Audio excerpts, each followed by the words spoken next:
बिस्मिल्लाहिर्रहमानिर्रहीम। अस्सलाम वालेकुम। खुश रहें, आबाद रहें, पाक परवरदिगार आलम आपके रोज़ी रिज़्क़ में बरकत और इजाफ़ा अता करें।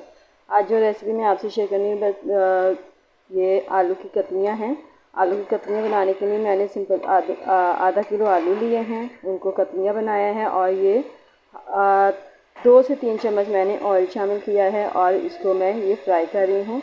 और साथ ही सिंपल से इसके मसाले हैं जिसमें नमक, मिर्च और हल्दी पाउडर वो भी मैं साथ में शामिल कर रही हूँ और इनको हम थोड़ा सा भूनेंगे 5 से 10 मिनट के लिए और फिर हल्की आंच पर मैं इसको चढ़ा दूँगी। ये झटपट तैयार होने वाली आलू की कतलियाँ हैं जो कि हम आज बना रहे हैं।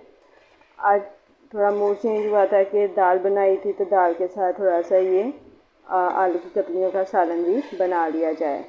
तो ये आलू की कतलियाँ यानी कि आलू की भुजिया जो है मैं सिंपल से बगैर प्याज अदरक लहसुन के तैयार कर रही हूँ। इसमें कोई हरी मिर्चें वगैरह भी शामिल नहीं करूँगी, बस हल्का सा हरा धनिया जो है वो मैं ऐड कर दूँगी।